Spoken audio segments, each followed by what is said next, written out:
नमस्कार दोस्तों, कैसे हैं आप लोग। मैं सूरज चौधरी आप सभी का स्वागत करता हूं आपके अपने बेहतरीन प्लेटफॉर्म स्टडी आईक्यू पर। लास्ट क्लास में जब मैंने आपको प्रेसिडेंट पढ़ाया था तो वहां पर पार्ट 1 यानी कि दो भागों में मैंने इस पूरे लेक्चर को तोड़ा था। एक भाग जिसे आप कहते हैं पार्ट 1 हम लोग कवर कर चुके हैं। अगर हम भारत के राष्ट्रपति की बात करें, प्रेसिडेंट ऑफ इंडिया की बात करें, तो मैंने कल की क्लास में आपको बताया था ये आता है हमारा यूनियन एग्जीक्यूटिव यानी कि संघ की कार्यपालिका से। मैंने आपको बताया था कि जब हम अपने देश की व्यवस्था यानी कि सिस्टम को पढ़ते हैं तो सिस्टम को हम 3 भागों में विभाजित करते हैं। सबसे पहला आता है लेजिस्लेचर, जिसे आप लोग विधायिका यानी कि व्यवस्थापिका कहते हैं। दूसरा एग्जीक्यूटिव, जिसे हम लोग कार्यपालिका, हिंदी में कार्यपालिका, इंग्लिश में एग्जीक्यूटिव। और तीसरा आता है जुडिशरी, जिसे हम लोग हिंदी में न्यायपालिका भी कहते हैं। अगर मैं बात करूं यहां पर सत्ता के विभाजन की, तो मैंने आपको बताया था कि भारत के अंदर डिवीजन ऑफ पावर है, यानी कि सत्ता का विभाजन है। सत्ता के विभाजन का मतलब है कि यहां पर सत्ता केंद्र यानी कि संघ, दूसरा स्टेट यानी कि राज्य के बीच में डिवाइड की गई है। तो जब सत्ता का विभाजन हुआ है तो कार्यपालिका का विभाजन होगा, एग्जीक्यूटिव का विभाजन होगा, और विभाजन करते हुए एक एग्जीक्यूटिव यानी कार्यपालिका जाती है यूनियन के पास, संघ के पास, दूसरा स्टेट एग्जीक्यूटिव। और जब हम यूनियन एग्जीक्यूटिव यानी कि संघ की कार्यपालिका की बात करते हैं तो यहाँ पर आते हैं सबसे पहले भारत के राष्ट्रपति, उनके साथ में भारत के उपराष्ट्रपति, वाइस प्रेसिडेंट ऑफ इंडिया, फिर भारत के प्रधानमंत्री, प्राइम मिनिस्टर ऑफ इंडिया, साथ में प्राइम मिनिस्टर का अपना काउंसिल ऑफ मिनिस्टर्स यानी कि मंत्री परिषद, और फिर आते हैं अटॉर्नी जनरल ऑफ इंडिया, जिसे हम लोग भारत के महान्यायवादी के रूप में जानते हैं। तो शुरुआत करते हैं हम लोग भारत के प्रेसिडेंट के साथ। अगर मैं प्रेसिडेंट की बात करूं तो ये पूरा का पूरा जो चैप्टर है ये आपका पार्ट 5 भारत के संविधान के भाग 5 में आता है। तो आर्टिकल 52 से लेकर के 78 तक आता है संघ की कार्यपालिका, यूनियन एग्जीक्यूटिव। और इसमें भी अगर मेनली बात करें तो प्रेसिडेंट से जुड़े हुए जो आर्टिकल हैं वो 52 से लेकर के 62 तक होते हैं। शुरुआत की बात करें तो मैंने कल की क्लास में आपको बताया था कि अगर आप प्रेसिडेंट को देखें तो प्रेसिडेंट से जुड़े हुए आर्टिकल, जैसे कि आर्टिकल 52 अनुच्छेद 52 कहता है कि भारत के अंदर एक राष्ट्रपति हुआ, there shall be president of India. दूसरा, संघ की जितनी भी कार्यकारी शक्तियां हैं, एग्जीक्यूटिव पावर जो संघ की है वो किसके पास होंगी, वह राष्ट्रपति के पास होंगी। इसके बाद मैंने राष्ट्रपति के इलेक्शन के बारे में बताया, जहां पर हमने चर्चा की थी इलेक्टरल कॉलेज यानी कि निर्वाचन मंडल की। और निर्वाचन मंडल की चर्चा करते हुए मैंने बताया था कि जब राष्ट्रपति के लिए मतदान होता है तो वहां पर कुछ खास लोग ही वोट करते हैं, और उसके लिए मैंने 3 शब्द आपको याद रखने के लिए कहे थे। सबसे पहला इलेक्टेड यानी कि चुने हुए, दूसरा एमपी सांसद, तीसरा मैंने आपसे कहा था एमएलए यानी कि विधायक। तो जो भी हमारे यहाँ पर इलेक्टेड एमपी और एमएलए हैं वो सभी जाकर के भारत के राष्ट्रपति के चुनाव में जाकर के मतदान करते हैं, और ये सभी बातें आर्टिकल 54 में दी गई हैं। इसके बाद आर्टिकल 55 की बात करें, अनुच्छेद 55 की बात करें, तो मैंने आपको बताया था इलेक्शन मैनर ऑफ प्रेसिडेंट, राष्ट्रपति के चुनाव की जो प्रणाली है, जहां पर प्रोपोर्शनल रिप्रेजेंटेशन सिस्टम, अनुपातिक प्रतिनिधित्व प्रणाली, सिंगल ट्रांसफरेबल वोट, एकल संक्रमणीय मत, और लास्ट में सीक्रेट बैलेट यानी कि गुप्त मतदान की चर्चा की थी। तो ये आर्टिकल 55 तक हो गया। इसके बाद आर्टिकल 56 में मैंने आपको बताया था कार्यकाल, यानी कि अगर कोई व्यक्ति भारत का राष्ट्रपति बन जाता है तो उसका कार्यकाल कितना होगा। उसका कार्यकाल होता है भैया 5 वर्ष का। और याद रखना, एक बार भारत का राष्ट्रपति बन गया तो क्या वैकेंसी हो सकती है, तो मैंने बताया था कि वैकेंसी हो सकती है। कब बन सकती है वैकेंसी, एक तो जब कार्यकाल समाप्त हो जाए, दूसरा राष्ट्रपति इस्तीफा दे दे, तीसरा डेथ हो सकती है, चौथा हटा दिया जाए, पांचवा कोई और कारण जैसे कि पूरा का पूरा चुनाव ही निरस्त कर दिया जाए, कैंसिल कर दिया जाए। तो इन केसेस में क्या होता है, इन सभी केसेस के अंदर राष्ट्रपति के दफ्तर के अंदर वैकेंसी बन जाती है। लेकिन अगर कोई व्यक्ति भारत का राष्ट्रपति बन जाता है तो वह कितनी बार राष्ट्रपति बन सकता है, इस सभी की चर्चा आर्टिकल 57 यानी कि चर्चा की गई है कि कितनी बार एक व्यक्ति भारत का राष्ट्रपति बन सकता है। तो याद रखना, संविधान के तौर पर या किसी अन्य नियम की बात करें तो भारत के अंदर ऐसी कोई समय सीमा या फिर नंबर ऑफ टर्म्स की बात नहीं होती है। अगर हम इसी के साथ भारत का दूसरे देशों के साथ कंपैरिजन करें तो यूनाइटेड स्टेट्स ऑफ अमेरिका यानी कि भारत के साथ अगर बात करें हम अमेरिका की, तो अमेरिका के अंदर ये लिमिट है, कोई भी व्यक्ति जो अमेरिका का राष्ट्रपति बनेगा वो 2 बार से ज़्यादा राष्ट्रपति नहीं बन सकता है। इसके बाद मैंने आपको आर्टिकल 58 पढ़ाया था, जहां पर हम लोगों ने चर्चा की थी एलिजिबिलिटी, यानी कि राष्ट्रपति पद के लिए क्या अर्हताएं होती हैं, उन सभी की मैंने चर्चा की थी। आज की क्लास में मैं आपको आगे लेकर के चलूंगा और हम लोग चर्चा करेंगे आर्टिकल 59 अनुच्छेद 59 की। जब आप आर्टिकल 59 की बात करते हैं तो यहाँ पर राष्ट्रपति के पद की शर्तें होती हैं, यानी कि राष्ट्रपति के पद के लिए क्या क्या कंडीशंस होती हैं। जैसे कि मैं आपको बता दूं, कुछ शर्तें होती हैं, कुछ सुविधाएं भी दी जाती हैं। सुविधाएं क्या होती हैं कि जो भी व्यक्ति भारत का राष्ट्रपति बनेगा उसको सीधी सी बात है, उसका जो एमोल्यूमेंट्स हैं, सैलरी है, पेंशन है, ये सब के सब संसद के द्वारा तय किया जाएगा। दूसरा, अगर मैं बात करूं यहाँ पर, उसको जानते हैं राष्ट्रपति भवन मिलेगा, ठीक है, मजाक वाली बात है। खास बात याद रखनी है यहाँ पर आपको कि ऐसा व्यक्ति कहीं लाभ के पद पर नहीं रह सकता है। उसके बाद जब मैं बात करता हूँ नेक्स्ट आर्टिकल, आर्टिकल 60, आर्टिकल 60 के अंदर अनुच्छेद 60 के अंदर चर्चा की गई है ओथ और अफर्मेशन ऑफ प्रेसिडेंट, कि यदि कोई व्यक्ति भारत का राष्ट्रपति बनता है तो क्या उसको शपथ दिलाई जाएगी। तो बिल्कुल सही बात है, उसकी शपथ होगी, उसको ओथ दिलाई जाएगी। लेकिन क्वेश्चन ये है, प्रश्न ये है कि शपथ दिलाएगा कौन। तो इस केस में आप लोग याद रखिएगा कौन शपथ दिलाएगा, आप लोग लिख लीजिएगा, chief justice of India. Chief justice of India, Hindi में आप लोग इसे कहते हैं भारत के मुख्य न्यायाधीश। आप लोग हिंदी में से कहते हैं भारत के मुख्य न्यायाधीश। और अगर मैं भारत के मुख्य न्यायाधीश को एक शब्द में, एक लाइन में डिफाइन करूं तो मैं ये कह सकता हूं कि सुप्रीम कोर्ट का जो सबसे सीनियर जज होता है, जो सीनियर मोस्ट जज होता है, उसे आप CJI के नाम से जानते हैं। तो राष्ट्रपति को शपथ दिलाते हैं chief justice of India, Bharat की मुख्य न्यायाधीश। लेकिन कई बार बच्चा क्वेश्चन कर लेता है कि सर मान लीजिए CJI उस स्थिति में नहीं है कि वो जाकर के शपथ दिला दें, तो ऐसी स्थिति में कौन शपथ दिलाएगा। तो ऐसे एक प्रश्न का उत्तर आप ध्यान रखें, अगर CJI नहीं है तो उनकी अनुपस्थिति में उनके से जूनियर और बाकी सबसे जो सीनियर जज होंगे वो जाकर के राष्ट्रपति को शपथ दिला देंगे। डन, बात समझ आ गई आपको। उसके बाद मैं बात करता हूं नेक्स्ट आर्टिकल, आर्टिकल 61। ये बहुत इंपॉर्टेंट आर्टिकल है क्योंकि यहां से बार बार क्वेश्चन पूछा जाता है। यहां पर चर्चा होती है इम्पीचमेंट। इस इम्पीचमेंट को हम लोग दूसरे शब्दों में महाअभियोग के नाम से भी जानते हैं। दूसरे शब्दों में हम इसे महाअभियोग के नाम से भी जानते हैं। इस महाअभियोग का अर्थ क्या है? महाअभियोग को आप दूसरे शब्दों में कहें तो आप इसे कहेंगे रिमूवल, यानी कि निष्कासन। हिंदी में आप इसे कहेंगे निष्कासन।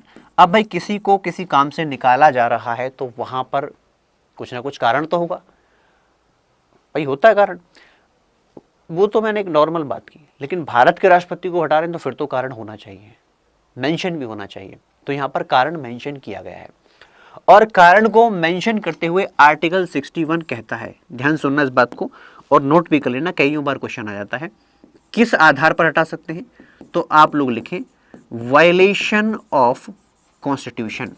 किस आधार पर? वायलेशन ऑफ कॉन्स्टिट्यूशन के आधार पर, यानी कि किस आधार पर? यानी कि आता है संविधान के उल्लंघन के आधार पर।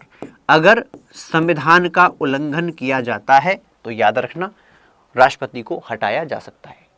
लेकिन यहां पर भी नेक्स्ट क्वेश्चन ये आता है कि अगर हटाना है तो हटाएगा कौन? भारत के प्रधानमंत्री हटाएंगे, राज्यसभा हटाएगी, कोई मंत्री हटाएंगे, या इसका क्या पूरा का पूरा प्रावधान रहेगा? तो याद रखना अगर राष्ट्रपति को इम्पीच करने की बात आती है, इसको हटाने की बात आती है, तो ये कार्य सिर्फ और सिर्फ देश की संसद ही कर सकती है। सिर्फ और सिर्फ देश की संसद, यानी कि पार्लियामेंट ही ऐसा काम कर सकती है। कौन कर सकता है ऐसा काम? सिर्फ और सिर्फ पार्लियामेंट ही कर सकती है। और जब मैं आपसे पार्लियामेंट कहता हूं, कोई भी आपसे पार्लियामेंट कहता है, तो आर्टिकल 79 के अनुसार पार्लियामेंट का क्या मतलब होता है? पार्लियामेंट का मतलब होता है 3 चीजें, सबसे पहले राष्ट्रपति, दूसरा राज्यसभा, तीसरा लोकसभा। अब राष्ट्रपति को तो हटाने की बात चल ही रही है, तो कहने का मतलब क्या है, यहाँ पर राज्यसभा लोकसभा ही इसको हटा सकते हैं। अब इसका प्रोसीजर क्या होगा? देखिए क्वेश्चन ये आता है कि सबसे पहले क्या स्टेप लिया जाएगा। देखिएगा हटाना है तो सबसे पहले कहीं ना कहीं प्रस्ताव लेकर के आना पड़ेगा, किसी ना किसी हाउस के अंदर प्रस्ताव लेकर के आना पड़ेगा, प्रपोजल लेकर के आना पड़ेगा, इसको आप रेजोल्यूशन कहते हैं। अगर हटाना है तो कहीं ना कहीं रेजोल्यूशन लेकर के आना पड़ेगा, संकल्प लेकर के आना पड़ेगा। तो कहां पर लेकर के आएंगे? याद रखना ऐसी कोई बाउंडेशन नहीं है, ये संकल्प, ये रेजोल्यूशन किसी भी सदन के अंदर लाया जा सकता है। एनी हाउस, लोकसभा या राज्यसभा, कहीं पर भी लाया जा सकता है। लेकिन जहां पर भी लाया जाएगा वहां के 1/4 सदस्यों के द्वारा इसको पहले एक्सेप्टेंस होना चाहिए, यानी कि अगर 1/4 members of that house agree कर जाते हैं तभी इस रेजोल्यूशन को आगे प्रोसीड किया जाएगा, अदरवाइज नहीं किया जाएगा। इसके साथ साथ राष्ट्रपति को हटा रहे हैं, भाई किसी व्यक्ति के ऊपर कोई चार्ज लगाते हो तो उसको बताओगे ना कि तुम्हारे ऊपर ये चार्ज लगा है, तुम्हारे ऊपर ये आरोप लगा है, तो यहाँ पर राष्ट्रपति को भी बताया जाएगा। यहाँ पर राष्ट्रपति को 14 दिन का, 14 डेज का एक प्रायर नोटिस, अग्रिम सूचना दी जाएगी, बताया जाएगी आपको हटाने का प्रस्ताव आगे चल रहा है, ठीक है। सूचना भी दे दी। मान लीजिए किसी भी सदन में, मैं आपको समझाने के लिए लेता हूं, राज्यसभा, अगर मान लीजिए राज्यसभा के अंदर प्रस्ताव एक्सेप्ट किया जाता है तो वहां पर राज्यसभा के टोटल मेंबर्स का 1/4 सदस्य इसको कहेंगे कि हाँ भाई हम इस पर चर्चा को तैयार हैं। राज्यसभा के अंदर प्रस्ताव आता है, पहले सदन के अंदर प्रस्ताव आता है, वहां पर फिर क्या होगा, चर्चा होगी और जांच होगी कि राष्ट्रपति पर लगाए हुए आरोप सही है या नहीं है, और अगर आरोप सही माने जाते हैं तो बाद में इसको पारित भी कर दिया जाएगा। लेकिन पारित किया जाएगा कैसे? पारित किया जाएगा विशेष बहुमत के द्वारा, स्पेशल मेजोरिटी के द्वारा। इस स्पेशल मेजोरिटी का मतलब क्या है? इस स्पेशल मेजोरिटी का मतलब है सदन की कुल सदस्यता का 2/3, 2/3 of total membership of that house. जैसे कि यहाँ राज्यसभा की बात कर रहे हैं तो राज्यसभा के कुल सदस्यों का 2/3 सदस्य अगर इस पर अग्री करते हैं तो ही ये प्रस्ताव पारित माना जाएगा। यहाँ से प्रस्ताव पारित होने के बाद दूसरे सदन के पास जाएगा और वहां पर फिर क्या किया जाएगा, वहां पर अगर ये प्रस्ताव पारित हो जाता है तो फिर राष्ट्रपति को उनके पद से हटा हुआ माना जाएगा। तो ये आप ध्यान रखिएगा, आर्टिकल 61 यानी कि इम्पीचमेंट की बात यहाँ पर आ जाती है। अब इसके बाद अगर हम चले तो राष्ट्रपति से जुड़े हुए कुछ और अनुच्छेद, कुछ और आर्टिकल्स हैं। जैसे कि मैं बात करता हूँ आर्टिकल 72, एक अपने आप में महत्वपूर्ण आर्टिकल है। इस आर्टिकल के अंदर राष्ट्रपति की पार्डनिंग पावर यानी कि क्षमादान की जो शक्तियां होती हैं उनको बताया गया है। राष्ट्रपति की क्षमादान की जो शक्तियां हैं उनकी चर्चा आर्टिकल 72 अनुच्छेद 72 के अंदर की गई है। अब क्या चर्चा यहाँ पर की गई है उसको आप एक बार प्लीज समझ लीजिए। देखिए, जब आप कहते हैं पार्डनिंग पावर तो ये किस संदर्भ में है? देखिए, कई बार क्या होता है, अदालत के अंदर कोई केस गया, निर्णय आया, लेकिन कई बार कोई जुडिशियल एरर हो गया या फिर किसी को अपना पक्ष रखने का मौका नहीं मिल पाया। तो प्रॉपर कहने का मतलब किसी प्रकार से अगर इनजस्टिस होता है तो कुछ केस में राष्ट्रपति के पास अपील करने का अधिकार व्यक्ति के पास होता है। अब जब मैं बात करता हूँ राष्ट्रपति के पास अपील करने का अधिकार होता है, इसका मतलब ये कहीं नहीं है कि कोर्ट की तरह आपको वहां जाकर खड़े होने का, अपनी सुनवाई करने का मौका मिलेगा, ऐसा नहीं है। सिर्फ एक एप्लीकेशन ड्राफ्ट की जाएगी और राष्ट्रपति के दफ्तर के अंदर लगाई जाएगी।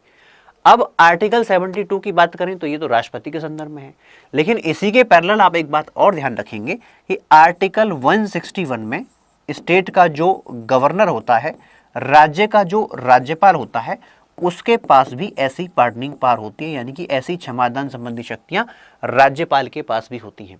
ये भी आप ध्यान रखेंगे। अब क्वेश्चन है कि किस मामले के अंदर राज्यपाल क्षमादान दे सकते हैं, किस मामले के अंदर राष्ट्रपति क्षमादान कर सकते हैं। देखिए, वे सभी मामले जो कि संघीय मामले हैं, यानी कि अगर किसी व्यक्ति ने यूनियन लॉ का वायलेशन किया है और उसको सजा हुई है तो वह राष्ट्रपति के पास जाकर के अपील कर सकता है। उसी प्रकार से अगर कोई मामला स्टेट लॉ का है, राज्य के बनाए हुए कानून का वायलेशन हुआ है, व्यक्ति को सजा हो रही है, तो वहां पर वह राज्यपाल के पास अपील करेगा। दूसरा, अगर मिलिट्री कोर्ट की बात हो रही है, कोर्ट मार्शल की बात हो रही है, तो कोर्ट मार्शल के अंदर अपील की जा सकती है, लेकिन ये अपील सिर्फ और सिर्फ राष्ट्रपति के पास हो सकती है, राज्यपाल के पास नहीं हो सकती है। तीसरा, ध्यान रखना कि अगर डेथ सेंटेंस, जिसे आप हिंदी में मृत्यु दंड कहते हैं, मृत्यु दंड को कंप्लीटली कोई व्यक्ति पार्डन करवाना चाहता है, कंप्लीटली क्षमादान चाहता है। एक होता है कि इसको कम करवा देना, बदलवा देना, जैसे मृत्यु दंड है तो बदलवा करके उम्र कैद करवा दी, है ना। लेकिन अगर मृत्युदंड को पार्डन करने की बात है, क्षमा करने की बात है, तो ये शक्ति सिर्फ और सिर्फ राष्ट्रपति के पास होती है, राज्यपाल के पास नहीं होती है। कन्वर्ट कर सकते हैं लेकिन कंप्लीटली क्षमा करने की शक्ति राज्यपाल के पास नहीं होती है, ये बात आप ध्यान रखेंगे। डन। उसके बाद आता है नेक्स्ट हमारा आर्टिकल 111, अनुच्छेद 111। यहां पर क्या है इसको जरा समझ लीजिए। यहां पर चर्चा है राष्ट्रपति की वीटो पावर की, यानी कि राष्ट्रपति का वीटो शक्ति। अब वीटो शक्ति का क्या मतलब होता है? देखो, जब कोई बिल, प्रस्ताव, बिल ही कहेंगे, जब कोई बिल, विधेयक संसद के द्वारा पारित होकर के, लोकसभा और राज्यसभा के द्वारा पारित होकर के राष्ट्रपति के पास पहुंचता है, तो राष्ट्रपति के पास क्या ऑप्शन होता है? आर्टिकल 111 की बात करें तो यहां पर कहा गया कि राष्ट्रपति या तो उसे हाँ कर सकते हैं, यस कर सकते हैं, असेंट दे दिया। दूसरा, उसे नो भी कर सकते हैं, बोले नहीं कर रहे, है ना। तीसरा, ये भी हो सकता है कि राष्ट्रपति कहें कि काम करो, हमने आपके बिल द्वारा पारित किए गए बिल को देखा, इसके अंदर कुछ चीजें हमको अच्छी नहीं लगी, आप इस पर क्या कीजिए, रिकंसिडर कीजिए। हिंदी में कहते हैं आप इसको पुनर्विचार कीजिए। बिल पास हुआ, पास होने के बाद राष्ट्रपति के पास गया, राष्ट्रपति ने कहा कि हम इसको क्या करते हैं, आपको वापस दे रहे हैं। तो ये आपको मेंशन मिलेगा आर्टिकल 111 के अंदर। देखिए, अगर राष्ट्रपति ने हाँ कर दिया, साइन कर दिया, तो कोई दिक्कत ही वाली बात नहीं, फिर तो कोई परेशानी नहीं, बिल एक्ट बन गया। क्वेश्चन आता है कि क्वेश्चन आता है नो करने का। नो करने वाली जो वीटो होती है, यानी कि बिल पर राष्ट्रपति ने क्या कर दिया, विद होल्ड हिज असेंट, यानी कि अपनी जो सहमति है उसको देने से मना कर दिया। जब आप नो करने की बात करते हो तो इस प्रकार की वीटो को आप क्या कहते हैं, इस प्रकार की वीटो को कहते हैं एब्सोल्यूट वीटो। हिंदी में आप इसे अत्यंतिक वीटो के नाम से जानते हैं। इसका अर्थ क्या है? इसका अर्थ है कोई बिल पास हुआ, पास होने के बाद राष्ट्रपति के पास पहुंचा, राष्ट्रपति ने असेंट देने से ही मना कर दिया। लेकिन क्वेश्चन है कि राष्ट्रपति असेंट देने से मना क्यों करते हैं, कब करते हैं? देखिए, इसका भी कुछ चीजें होती हैं, जैसे कि राष्ट्रपति महोदय जब भी काम करते हैं तो आपको पता है वह काउंसिल ऑफ मिनिस्टर्स यानी कि मंत्री परिषद की सलाह पर काम करते हैं, उनकी सलाह जरूरी होती है। अब मंत्री परिषद ने सलाह दी राष्ट्रपति को। राष्ट्रपति महोदय, एक बात ध्यान रखना, कुछ सिचुएशन ऐसी होती हैं जहां पर पहले तो सरकार कहती है कि भाई आप साइन कर दीजिए, बाद में कहती है कि मत कीजिए। जैसे कि एक बिल आया था पंडित जवाहरलाल नेहरू के समय पर, PEPSU appropriation bill, Patiala and east Punjab state union. यहाँ पर कुछ पैसा इनको सेंटर से दिया, कुछ फंड दिया जाना था, राज्य के अंदर लगा हुआ था राष्ट्रपति शासन। अब फंड कहाँ से पास होंगे? तो पार्लियामेंट से होंगे, राष्ट्रपति शासन लगा हुआ है तो उसके लिए पैप्सो अप्रोप्रिएशन बिल लेकर के आए। बिल पास हो गया, राष्ट्रपति के पास पहुंचा, लेकिन जब राष्ट्रपति के पास पहुंचा तो उस समय राज्य से राष्ट्रपति शासन हट चुका था। तो फिर क्या किया गया? काउंसिल मिनिस्टर्स ने कहा सर रहने दीजिए। तो क्या हुआ? एब्सोल्यूट वीटो हो गई। या फिर ऐसा हो सकता है कोई बिल पास हो गया, पास होने के बाद राष्ट्रपति के पास पहुंचा और इतने में ही सरकार बदल गई। सरकार बदलने के बाद जो नए प्रधानमंत्री हैं उन्होंने कहा कि नहीं रहने दीजिए, आप इसको साइन मत कीजिए, तो एब्सोल्यूट वीटो, अत्यंतिक वीटो। बात समझ आती है? तो कहने का मतलब क्या है? अत्यंतिक वीटो पहली वीटो। दूसरा, जब आप ये कहते हैं विचार कीजिए, पुनर्विचार कीजिए, तो यहाँ पर एक कंडीशन आप ध्यान रखेंगे, और वो कंडीशन ये है कि अगर पुनर्विचार के बाद राष्ट्रपति ने बिल को फिर से संसद के पास भेज दिया तो यहां पर इनको एक्सेप्ट करना पड़ेगा, यहां पर इनको एक्सेप्ट करना पड़ेगा। राष्ट्रपति अब इसको मना नहीं कर सकते, तो एक्सेप्ट करना पड़ेगा। तो ऐसी वीटो को हम क्या कहते हैं? ऐसी वीटो को हम सस्पेंसिव कहते हैं, यानी कि हिंदी में आप इसको कहेंगे निलंबनकारी। ऐसी वीटो को हम लोग हिंदी में क्या कहते हैं? निलंबनकारी वीटो। क्या कहेंगे? निलंबनकारी वीटो।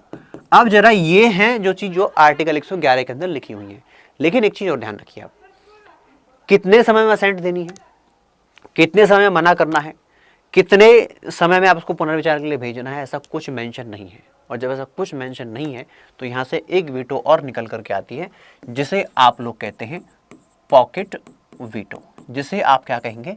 आप कहेंगे पॉकेट वीटो। पॉकेट वीटो का अर्थ है कोई बिल पास हुआ, बिल पास होने के बाद राष्ट्रपति के पास आया, राष्ट्रपति ने कहा कि अभी हम इस पर सोचेंगे, विचारेंगे, विचार करने के बाद साइन करेंगे।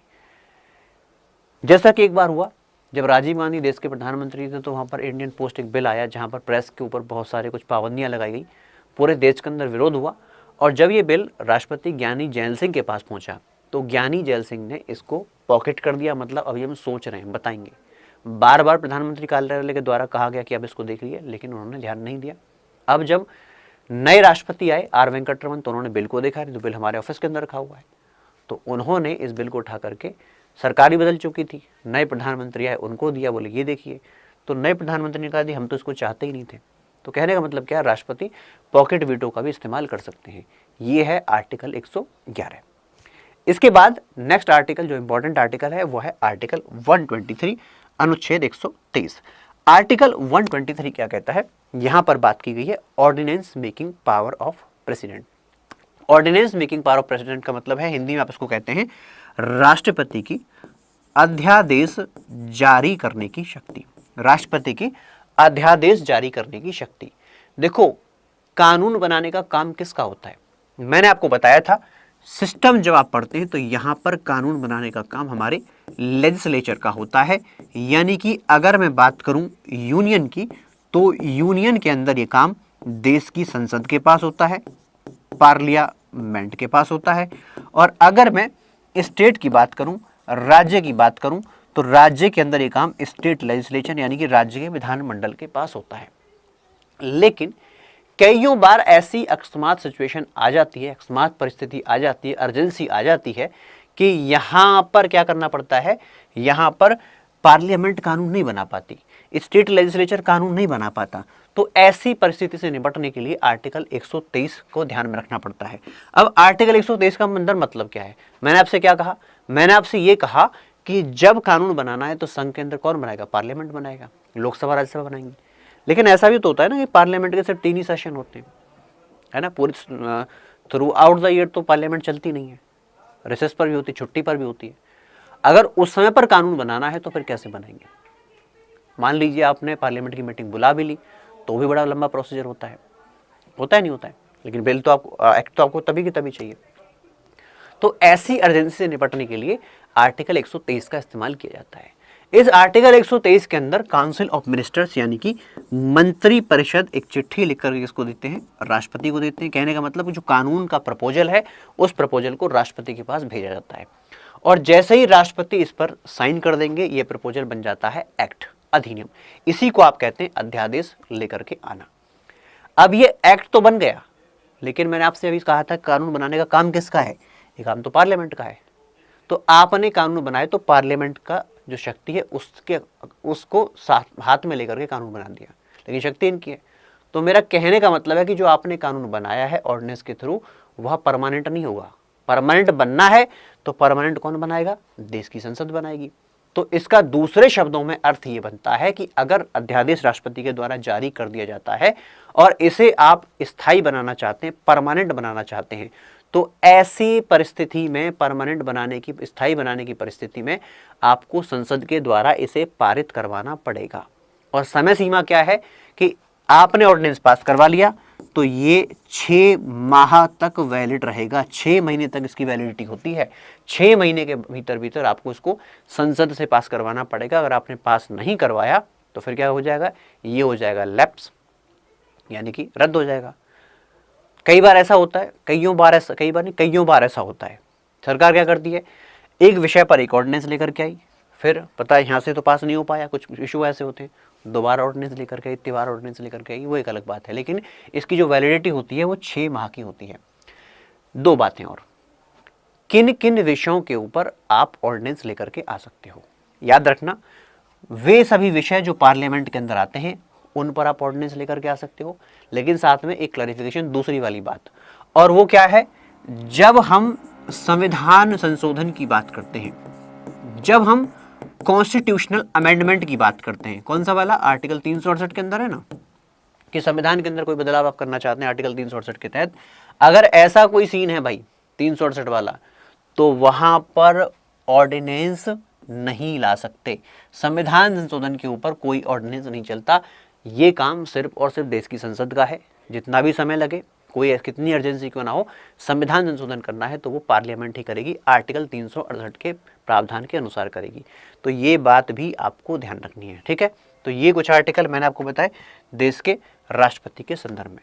अब कुछ ऐसे रहे हैं, देखिए जरा भारत के राष्ट्रपति की बात करें तो भारत के राष्ट्रपति की एक लिस्ट आपके सामने है। अब तक 14 लोग रहे। अगर मैं कुछ की बात करूं, जैसे कि कुछ नाम बड़े वैसे तो सभी नाम इंपॉर्टेंट हैं, लेकिन कुछ एक क्वेश्चन आ जाते हैं। जैसे कि एक क्वेश्चन आता है, कौन से वाला?